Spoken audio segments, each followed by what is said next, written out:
All right, so tonight we're looking at the topic, the fear of man, and we're going to look at just answering one big question pretty much tonight, and that's simply, what is the fear of man? Right? And get kind of a biblical understanding of this and see, does it show up in your life? Does it show up in your week? Does it show up in your experience? And what maybe a little bit we can do about that, all right? So, if you have a Bible, I want you to open it up and turn with me to the Gospel of Luke, chapter 22. As you are turning there, I will tell you up front, like I did in the neighboring series, I'm giving away a free book each week of this series. So if you didn't, say, win one, was it really, I don't know if it's quite a win sort of thing, but if you didn't get one of the last books, you have the chance to maybe get one this time.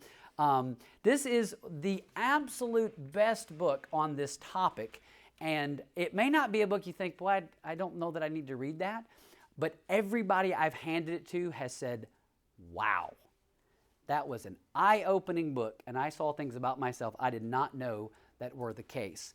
And so some of this material comes from this, but if you're not familiar with it, it's entitled When People Are Big and God is Small by Ed Welch. And so I have a copy to give away for the next couple of weeks, and I'll reference a little bit as we make our way through that too. All right, Luke chapter 22 is where we're going to begin for our scripture reading. And if I could get a volunteer, I think that would be nice. If somebody could read for us out loud verses 54 through 62. Luke 22, 54 through verse 62. I always, when I read that text or just even think about this scene from the other Gospels, I always remember how eerie verse 61 must have been. Then the Lord turned and looked at Peter. Just in the middle of all of that, that they made eye contact as that unfolded. So, all right. So we are talking about kind of topically looking at the question of what is the fear of man, and we'll come back to this text in just a few moments. A few years ago, there was a survey about people's phobias. You've all heard of different kind of phobias, fears of snakes and spiders and clowns and whatever else people have fears of.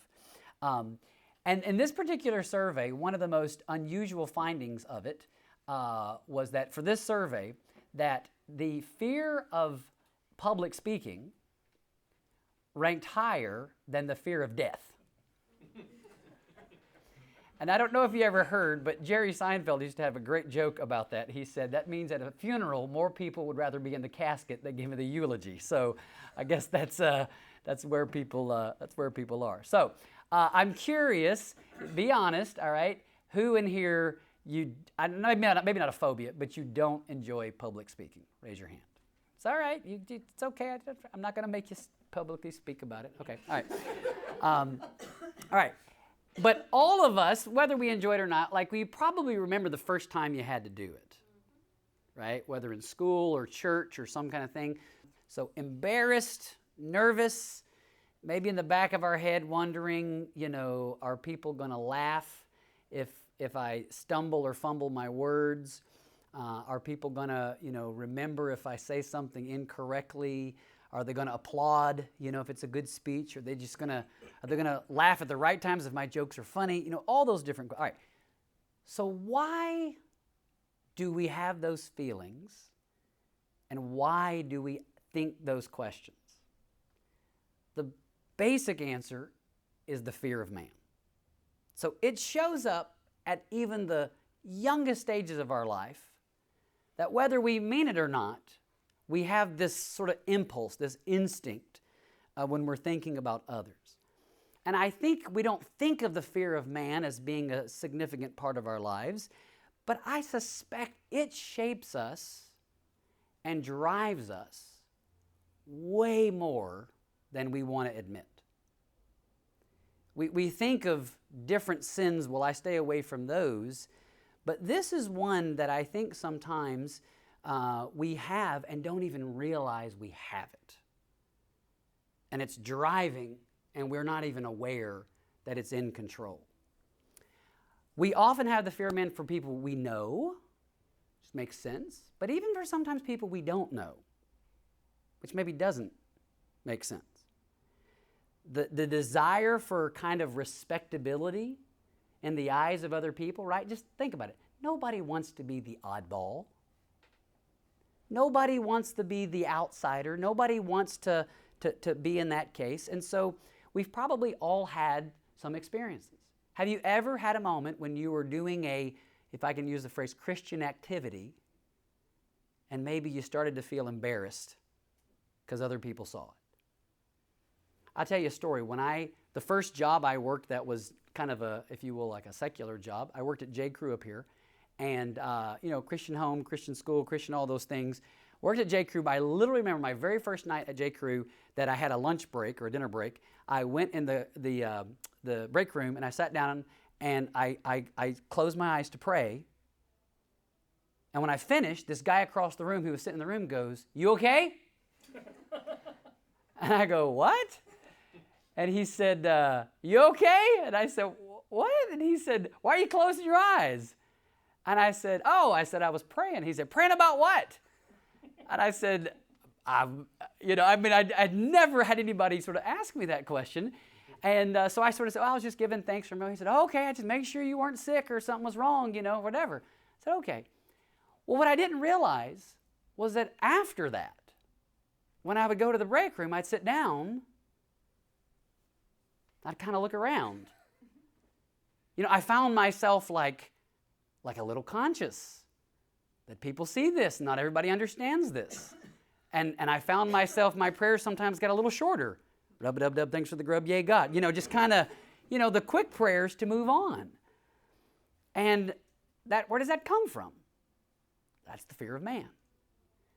Maybe you sit in a doctor's office and you're sitting there reading a book and the title in the book is something about the Bible and sexuality. And you're reading the book and someone walks in wearing a rainbow flag on their shirt.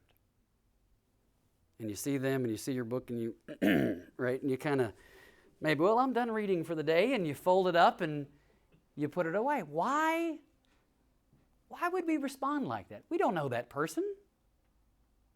It's the fear of man. And I think it goes to show, we've all had feelings like that, moments like that. It goes to show we are all a lot more like Peter than we want to admit. It's easy to pile on Peter in this story. Can you believe that knucklehead?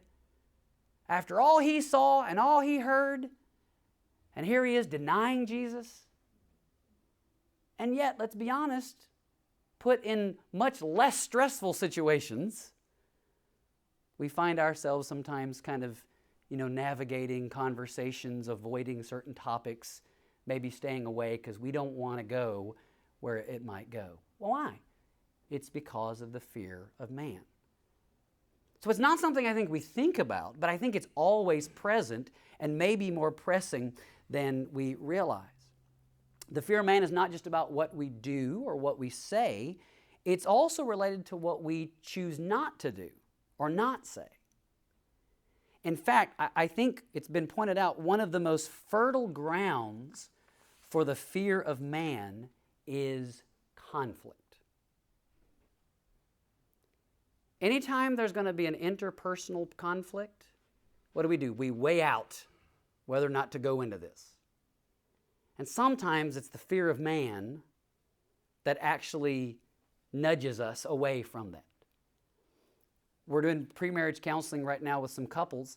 We do all the normal sort of sessions, but every couple that I teach, they learn three things. I repeat this in every session because I figured if I can get them to remember anything, these are the three pieces of advice. Number one, I teach them, you're not mind readers. Okay? Number two, God resists the proud but gives grace to the humble. And number three, avoiding conflict weakens relationships. That is tried and true. But everything in us, right, when there's a conflict, there's a thing, there's a problem, wants to, for many people, to avoid it. Now, some people like conflict. I don't understand those people, but they do exist. But most of us, we don't want, right? We don't want that person mad at us. We don't want them upset. We don't want them avoiding us. We don't want them to distance themselves or think less of us. And even if they've done something that's wrong, like maybe they've committed a sin, we convince ourselves, well, maybe somebody else will talk to them. I don't really want to get involved. And sometimes I think we convince ourselves that we are, in those situations, that we are being peacemakers, when in reality we may just be cowards. We're peace lovers, but not necessarily peacemakers. We just don't want to rock the boat. Don't want to make anybody mad. Why? Because it's the fear of man. The fear of man runs incredibly deep. It's amazing how many pastors I know who operate and they think and minister out of the fear of man, right? What are people going to think? What are people going to do? Okay? I'll give you a little insider baseball for a second, okay? Whenever I talk to a group of pastors, especially about preaching, because sometimes I do these little workshops, I have this is original to me, okay? I have never heard this anywhere else. And if somebody else claims originality, they got it from me, okay? I'm telling you. The only people that understand this really are pastors. But I tell them, I say, if you have to ask for an amen, you probably don't deserve one. And I have a little talk that says, the reason many pastors do that is that they don't realize they're exposing their insecurities. They've just told everybody, I need you to affirm me. I don't feel confident before God about what I'm saying. I need you to make me feel good. And so the fear of man sort of drives them in ways they're not even aware of. And I think we all do that. But the fear of man is actually deep at work in us. Even now I'm wondering, why are some of them falling asleep? Why are they not paying attention? So it all comes from the fear of man. And I think it's very easy to get accustomed to it and not even realize it's happening in our lives. And we can kind of excuse it and maybe overlook it a little bit. There's a wonderful little book, some of you may have read it before, by Jerry Bridges. Anybody know that name? Everybody should know Jerry Bridges, please. Every Christian needs to read Jerry Bridges. He wrote a book years ago called Respectable Sins.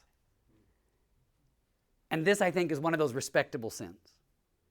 That we gussy it up and we feel good about ourselves because, well, I don't want to create problems. I don't want to do this, and I just want to sort of stay out of people's business. And we make ourselves feel good, but sometimes it's the fear of man. And at the bottom of it, what we're doing is we're putting other people and their opinions and their things before God and what He says and what He wants. So what do we mean? I said our goal tonight is just to define the fear of man mainly. What do we mean by the fear of man? All right? Here's one definition that's been offered. I think this is helpful. It's whenever your soul is influenced by peer pressure, worry, or codependency. Okay? Peer pressure, we think of that as like teenagers, but let's be honest, there's grown-up peer pressure, right? Worry, what are they thinking? What are they going to do?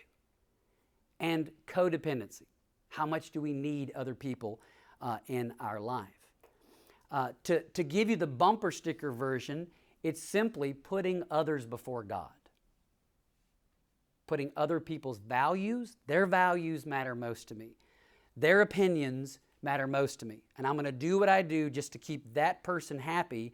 And I'm kind of serving them more than I am serving God when I let the fear of man be in control. So, that's a little definition of it. Let's see how guilty we all are. Okay? So here's what we're going to do the next few moments, okay? And I don't know how much I'm going to get through. I literally have way more. Every time I do this, okay. So think of this. You ever go to the mechanic or the AutoZone and they hook your car up to one of those computers, right? And it runs the codes and tell you whatever. My father-in-law has one of those things he can do, and I'm going to tell a story on him. He has a light that comes on his truck occasionally, so he bought this so he could plug it in and just erase it. And I always say, that's not fixing the problem, right? Like just erasing the code. And he's like, it's all right. And it'll come back on in a month and he'll erase it, all right? So if while I'm asking these questions, a light comes on, don't erase it. Don't ignore it, because it's the very thing that I'm talking about, okay? So I'm just going to give you some questions, and you just think. You need to raise your hand. There doesn't need to be sackcloth and ashes at this point. All right. Have you ever struggled in your life with peer pressure? As a teen or college student, did you want to fit in? Did you look at people's clothes and look at your own clothes, maybe makeup, hobbies, interests, and want to fit in? As an adult, do you feel the need to have the perfect house or spouse or job? Do those kind of feelings creep into your mind? Are you overcommitted? Do you find it hard to say no? I don't want to disappoint others. And deep down, you like being liked and you need to be needed. And we think we're servants, but we actually may be slaves to the fear of man. Is self-esteem a concern for you? Do you crave compliments from your boss, from managers? Not just like them, but you feel like you kind of need them to get through the day, to get through the thing. You serve a meal to your family, everybody's eating, nobody says anything, and you say, well, I'm sorry, it's just no good. Why would you say something like that? Because deep down you were craving some affirmation that you just needed, right? So you need your self-esteem, your ego boosted. Do you ever feel as if you might be exposed as an imposter? Are there certain things, if people knew about you, it would make you feel vulnerable? Like a little embarrassed, a little scared? Are there any parts of your life that maybe you hide? Right? Do you second guess decisions based on what other people think? Well, I wonder what my mother-in-law will say. I wonder what the neighbors will say. I wonder if people are going to understand this. Do you ever tell a lie? And especially what we call white lies. Maybe not big lies, but maybe those moments when your boss asks a question and you just kind of play dumb. Or maybe you withhold information because maybe it makes you just look a little bit better. You don't want to quite come out with everything. Are you ever jealous of other people? You scroll Facebook, Instagram, and you find envy sort of creeping up, coveting. Man, I wish I had that vacation. I wish I had that desire, that house. Do you ever avoid certain people? I just can't be around that person. I just can't stand them. I just can't talk to them. And finally, have you ever been too timid to share your faith? Well, other people go on missions trips. I don't do that. I'm not gifted as an evangelist. Other people will do that. And we remain silent when maybe we should have spoken up. So, if you answered yes to any of those questions, somewhere in your heart, in your head, the fear of man is a temptation for you. And I think all of us now can see that the fear of man is actually more present than we may realize. So if you hear nothing else in this series tonight and in the following weeks, there is one thing I want you to hear, okay? And you're going to hear me repeat this every week, kind of like marriage counseling. I'm going to give you one thing every week, okay? And in fact, that's who I'm going to give the book to tonight. The first person who can quote or can find and read for me Proverbs 29:25. Anybody know it? I know somebody knows it. Proverbs 29:25. Brings a snare, but he who trusts in the Lord will be exalted. Excellent. See, Joel, it paid off. Wonderful. You get the book here tonight. Yes, sword drills. That's right. That's right. All right. We did it quickly. He got the book. What does it say? The fear of man is a trap. I don't know how many Star Wars fans we have in the room, but there's a famous scene, Admiral Akbar. It's a trap. Okay? He warns everyone. It's a trap. Right? That line lives on in Star Wars. All right? When you think about when those feelings creep up, when those questions come in, when that starts to happen in your life, I want you to hear Admiral Akbar, okay? It's a trap, all right? It's a snare. But he who trusts in the Lord will be exalted. So there's lots of reasons that the fear of man plays a role in our life. Let me give you 3 big fears that I think most of the fears of man, some of those questions we looked at, that they can fall under. I won't look at these in detail, but I want to just mention them. First of all, we fear that people will hurt us. Number 2, we fear people will reject us. Or number 3, that people will expose us. Those seem to be kind of the bedrock from which all the fears of man creep up in our life, right? People might hurt us, like could be physically hurt us, right? Well, I'm not gonna go on a missions trip because there might be persecution, right? Or we may physically be intimidated by someone, right? I remember, I was talking to my dad earlier, I was confirming that I remembered the story correctly. I remember when I was in 4th grade and I went to a public school, and it was the first time I'd ever seen like an actual school bully. It was this older kid, and there was like a fist fight on the playground, and like, blood and like actual kids fighting, right? And I was like, I'd wrestled with my brothers before, but this kid was trying to hurt this other kid, And I went home and I was telling my dad, and the next day we were driving, and I remember like being scared to go to class, right, to see this kid. And I said to my dad, Dad, doesn't the Bible say something about if somebody hits you, like, what are you supposed to do? And like my 4th grade, and he's like, well, Jesus said if a man strikes you in your cheek, you should turn the other cheek. And I said, and what does that mean? He said, well, they might strike you again. I said, what do I do then? He said, Jesus didn't say, so you're welcome to beat him up at that point if you want. So, all right. So that was his advice. I'm not. But what, right? We don't want people to hurt us, right? So we keep our distance sometimes. I'm not going to talk to them, so we have that fear. We don't want people to reject us. Sometimes it's, again, it's easy as teenagers to think, well, I'm not part of the in crowd. But grown-ups have in crowds too. Groups that we want to make sure we fit into, and groups we want to make sure we don't fit into. And certain people that, I want to be identified with that. I don't want to be identified. So we sometimes talk about things or act in certain ways to make sure we fit in the groups that we desire. And then the fear of being exposed, that the fear of man oftentimes leads us, as we said earlier, maybe to hide parts of our life, to keep people from seeing the full us and the real us in that way.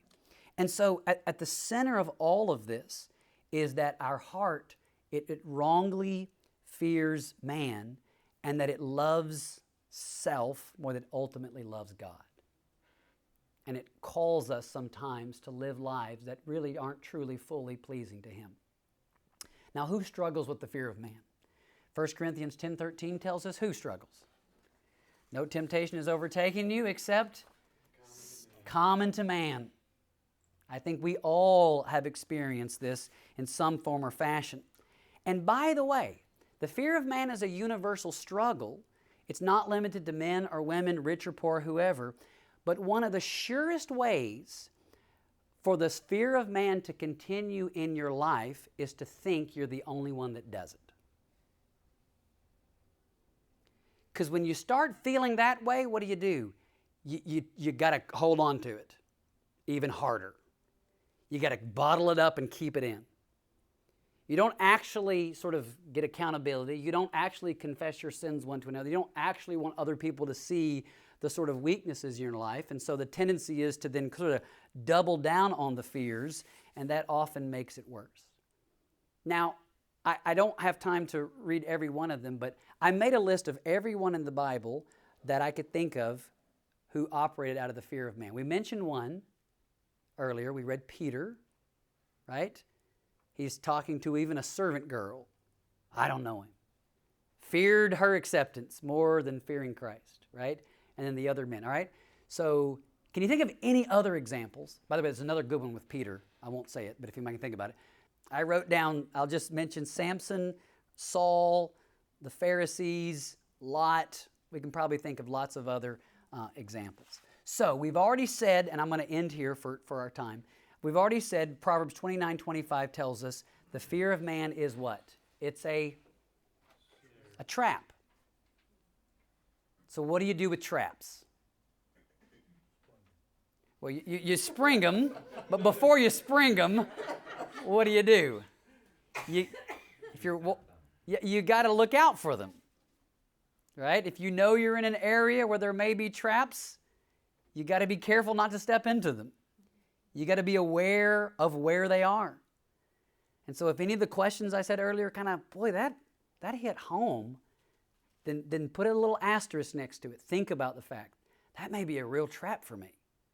The fear of man is present. Luke chapter 12, you can listen, I'll read it. Jesus said this, I tell you, my friends, do not be afraid of those who kill the body, and after that can do no more. But I will show you whom you should fear. Fear him who, after killing the body, has the power to throw you into hell. Yes, I tell you, fear him. So who are we supposed to fear there? Right? To fear God.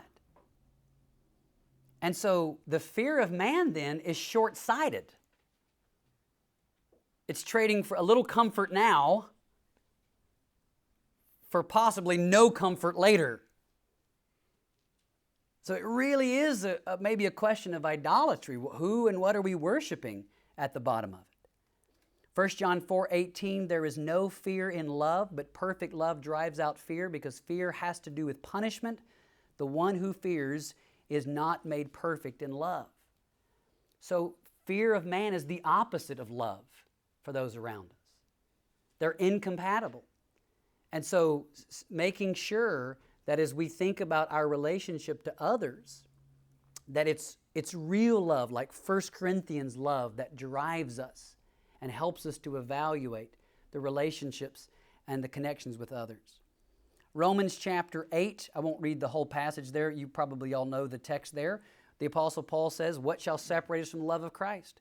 I'm convinced that neither death, nor life, nor angels, nor demons, nor the present, nor the future, nor your powers, nor height, nor depth, nor anything else in creation will be able to separate us from the love of God that is in Christ Jesus. He also mentions, I skipped, trouble, hardship, persecution, famine, nakedness, danger, or sword. Right? Those are all things sometimes where the fear of man gets the best of us. And Paul would have us stop and evaluate, right? What are we pursuing most? Are we actually worshiping Christ, or are we worshiping comfort? Because the fear of man is very often that. It's the worship of comfort and safety and that kind of respectability. Now, is there such a thing as a legitimate fear of man? I would say yes, there is. This doesn't mean that we shouldn't have certain fears and that we shouldn't be cautious and careful physically, spiritually, in a lot of different ways. Not all fear is irrational. I'm not saying that. But many times I think that is our default mode, is to assume any fear I have is legitimate. And I think what Jesus says and the things we've looked at, they would cause us to stop and maybe just ask that question. Am I really being loyal to Christ, or am I being loyal to my own sense of comfort? Fear of man begins to become sinful when it governs our lives, that we cross the line from sort of enjoying approval to believing that we need it or we deserve it and we have to chase after it. And so as Christians, we're not needlessly pursuing pain or suffering or rejection. We're not saying those things are ultimate, but we're saying those things are not ultimate. And those things may come because of our loyalty to Christ and our courage to follow Him. So, in these cases, we should be very careful because the fear of man shows up in our life when we fear God too little. So it's about balancing out. We all got fear. It's who or what do we fear the most? And Proverbs 29 says that the fear of man is a trap. So this week, be on your guard. Be aware. Think of those questions. Try to avoid it. In the coming weeks, we'll come back and talk about how we can uproot the fear of man from our lives and deal with it properly.